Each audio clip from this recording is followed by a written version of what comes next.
Students, is the screen visible?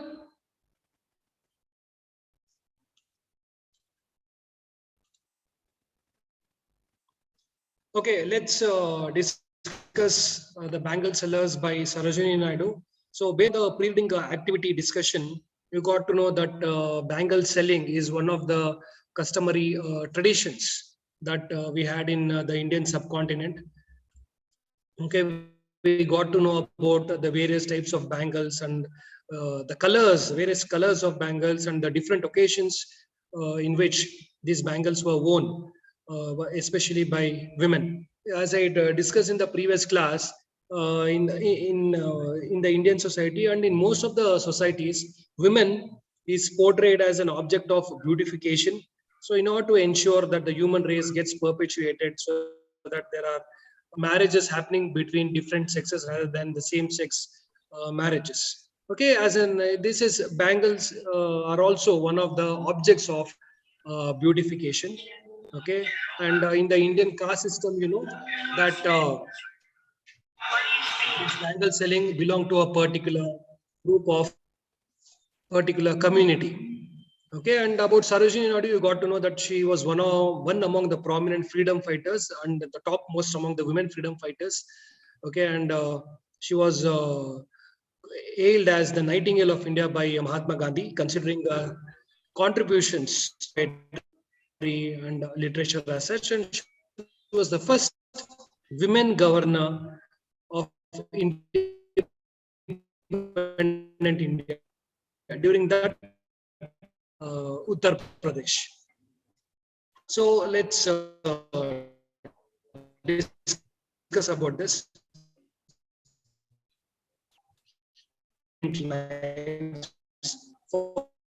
For happy daughters and happy wives. So here, Sarojini.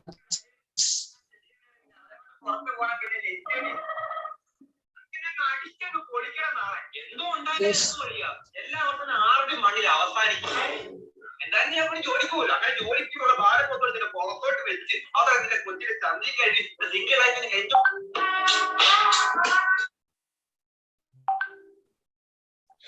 Hello.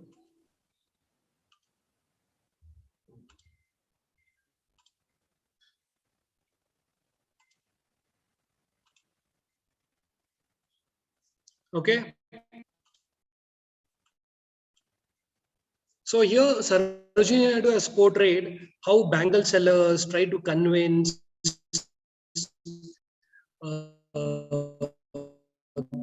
bangles. So bangle sellers, just a second.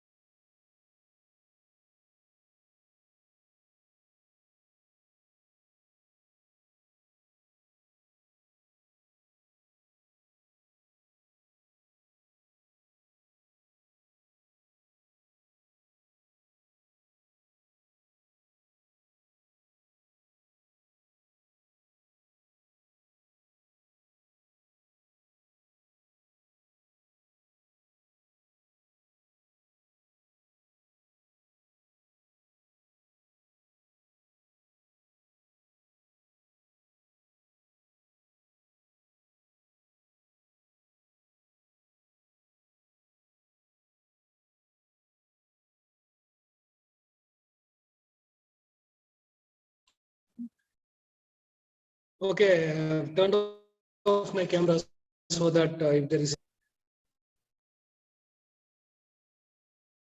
it can be eradicated. Okay, so here Sarojini Naidu picturizes how these bangle sellers are we who bear our shining loads to the temple fair. So here the bangle seller is talking in first. Okay, Sarojini Naidu is not the person who is selling bangles here. She is picturizing or she has narrated how bangle sellers try to enter. He's talking in the first person. Bangle sellers are we who bear our shining loads. Bangle seller is saying that we take loads of shine to the temple. Usually you find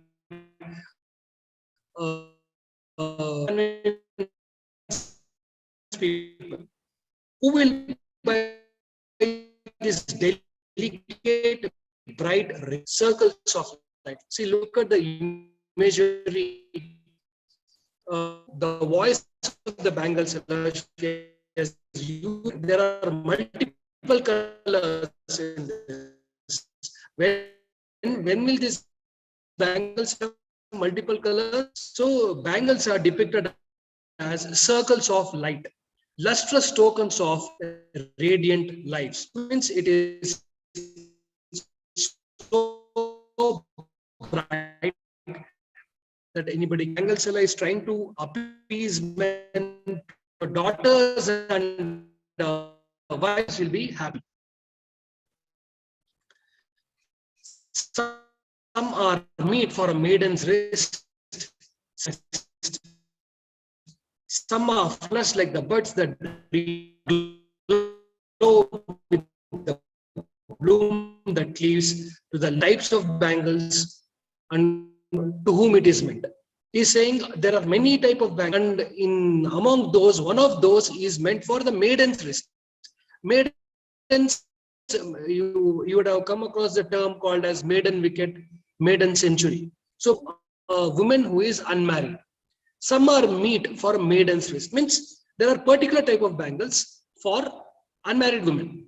Silver and blue as the mountain mist. Means this the color that this maiden or unmarried women are supposed to wear is silver and blue, which is equated with that of the mountain mist. Okay, early morning clouds, how do they look like?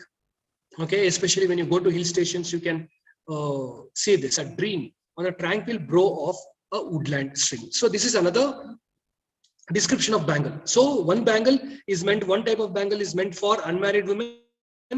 Okay, it is silver and blue, similar to that of a mountain mist. And another type is like a bud. Bud means what? Before a flower blossoms, it will be in the form of a bud, okay, which is enclosed. So therefore, he says some are flushed like the buds that dream on the tranquil. Tranquil means calm environment of a woodland stream. So you should visualize the water flowing in a silent forest. Okay, and you should also visualize how a bud is about to blossom. So like that, the bangles are also made.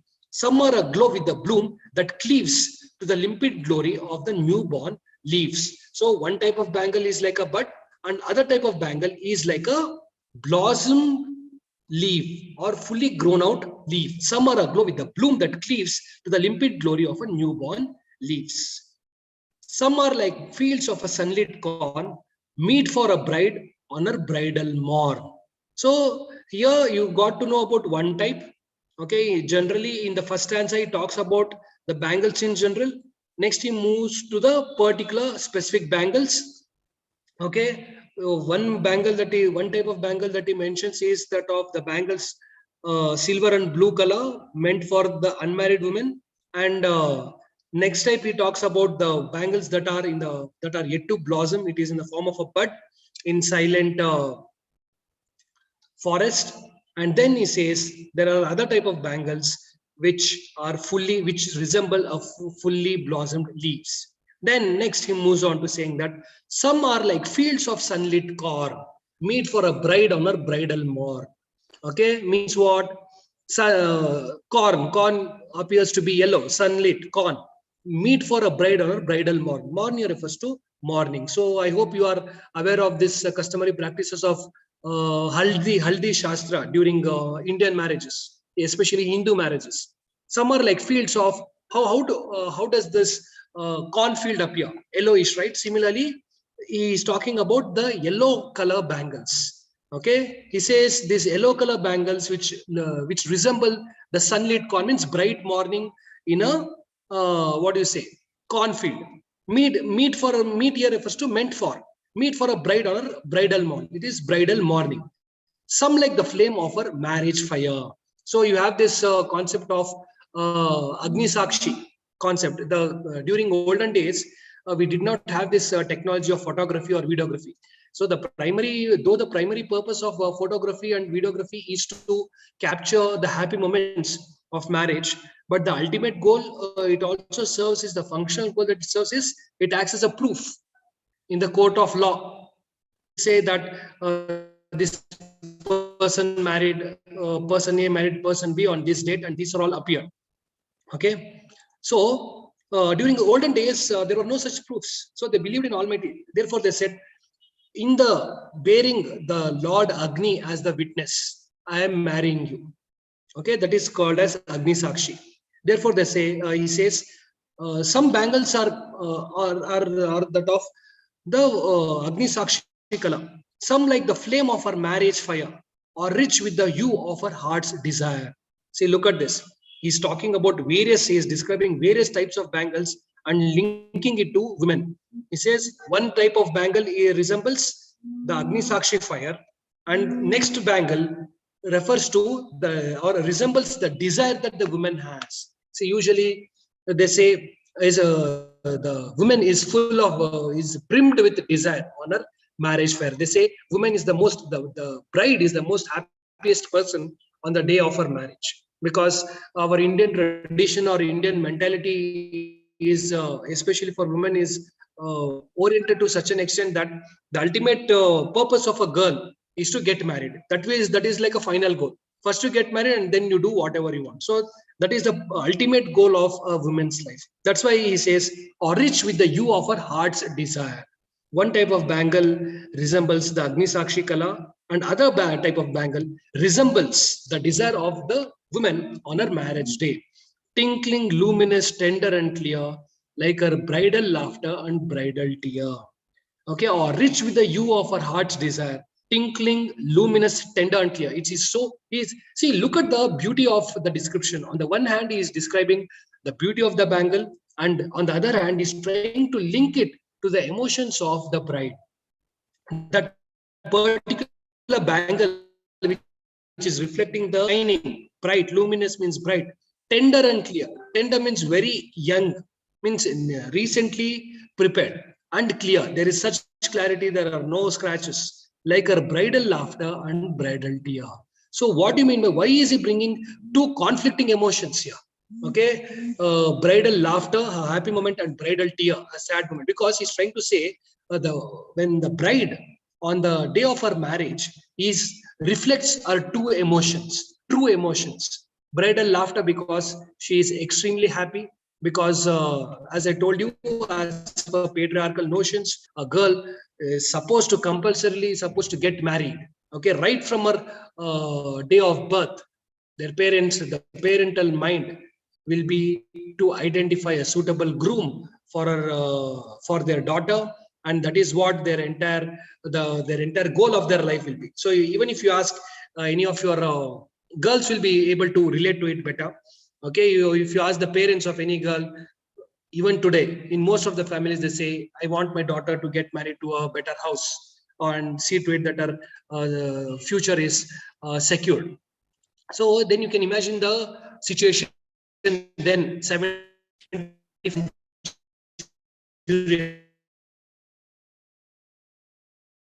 ago, when some extreme happiness or the highest form of happiness that the girl or the bride experience on the day of her marriage. And bridal tear. Why bridal tear? On the one hand, though she is happy, on the other hand, the bride is sad, because during olden days, when they were not, when the transport technology was not that great, meant a complete shift from the parental house to the in-laws house. But now the changes, the times have changed. Now you can find girls moving out of their parental house to a different place for the purpose of education, for the purpose of occupation. So for them, at present, the intensity is not that great when compared to the brides who moved from parental house to the in-laws house. Okay, because due to advancement in now you have video calls, you can call your parents anytime. You can see them, you can go even visit their places. That is not a big issue. During olden days, it was an issue. Communication and transportation was an issue. So and that time the intensity was more. Even now in most of the jewelry ads, you can see the bride after marriage weeps because she feels sorrow leaving her parents. Some are purple and gold flecked gray for she who has journeyed through life midway. See, as I told you, there are different colors of bangles for women at different stages of their life. So initially we had a bangle which of blue color for a maiden, for an unmarried woman. Okay, then we had a yellow bangle for married women or at the time of marriage. And now we have a purple and gold flecked gray for a woman, for a middle-aged woman, for she who has journeyed through life midway. See, life midway, whose hands have cherished, whose love has blessed, and cradled fair sons on her faithful breast, and serves her household in fruitful pride, and worships the gods at her husband's side. See, look at this. So, even now you would have seen whenever any women or any women relative of yours visits your house, you would have seen your mother handing over the arshna kumkum to and also bangles to that women before they leave your house. So it's all customary practices. So here, purple and gold flecked gray for middle-aged women. So though we do not strictly follow the color pattern of the bangles that has to be gifted to women at different stages of life, here we get to know the exact color pattern. So the purple and gold color should be given to middle-aged women. Why? This middle-aged woman has cherished, whose hands have cherished, whose love has blessed and created fair sons. Look at this. So again, the prominence given to sons in Indian tradition, you get to know. They say having a son is a greatest blessing. According to perceptions, there is no the gender discrimination whether it is a son or a daughter, but we Indians still have this preference for a male child. That's why we have we hear cases of female infanticide, feticide. Okay, even though we call a progressive society, a globalized society, urbanized society, even today female fetuses are being killed. Okay, because of the preference for the and cradled fair sons on her faithful breast. Cradled means what? Taking care, nourishing. And look at this, faithful. That is expected from a wife is being faithful. Nobody cares if a husband is not loyal to the relationship. Okay, but they expect the wife to be faithful. Regarding this, I want to inform you about the updated current affairs related to this faithfulness in marital life. See, earlier the Indian government or the Indian Parliament had enacted a law saying that if in case, if, for example, extramarital relationships were punishable till a year ago, extramarital relationships were punishable. A husband, if he and if the husband had any extramarital relationship with some other woman outside, apart from his wife, he could be jailed. Then there were a lot of such cases. The matter went to the courts, and one of the petitioner who was charged of this unfaithfulness, disloyalty, fidelity, infidelity. Fidelity means to be faithful towards your marital partner. Infidel means being not faithful. So he questioned, and if a woman had been in any extramarital relationship, she was not punished. So this person questioned this in the court of law. Why is this? Why is this? You have different treatment for the same type of crime. Then the matter went to the higher courts and the Supreme Court, and the earlier the opinion of the court and the opinion of the government was that women, in most of the cases, could be a victim of such extramarital relationship. Then the petitioner said, when you are talking about women equality, equal opportunity for women, and even men are also equally placed. So there should not be any kind of discrimination when it comes to punishment. Then the court said, okay, we will remove this punishment clause from this. So from the past 1 year onwards, being disloyal to one's marital partner is not illegal. It is not illegal. Illegal means what? Nobody can jail you or punish you for having extramarital relationship. But it can act as a ground for divorce. It continues to be immoral according to Indian expected practices, but you can't be jailed for having extramarital relationship. So that is the updated current affairs related to this. So look at this prejudices here. Only women, a wife is expected to be faithful and not a man or a husband, and serves her household in fruitful pride, and worships the gods at her husband's side. So see, look how though you see though Sarojini Naidu was fought for emancipation of women, you see the patriarchal notions here. Serves her household in fruitful pride. You never know what sacrifices this woman has made since she moved from her parents' house to the in-laws' house. That is not being highlighted. Instead, it serves her household in fruitful pride. Our duty is to serve the household of her in-laws and worship the gods at her husband's side. Means what? Till the age of 18 or 21, she would have worshipped one god as her home god or the clan god. After she moves to the husband's house, the husband's deity becomes her deity. Okay, so though we see Sarojini Naidu as a fighter for women's liberation, you can see the patriarchal notions being evident in her poetry as well. So one thing you should understand about bangle sellers is there are different colors of bangles specifically meant for women at different stages of her life. So initially, he talks about the silver and blue bangle meant for the maiden. Okay, and some bangles which resemble buds, and some bangles which resembles newly blossomed leaves, and yellowish bangles meant for brides. Okay, and the purple and gold colored bangles meant for middle-aged women. Okay, and let's discuss the post reading activity. I need your inputs, your interpretations of this poem.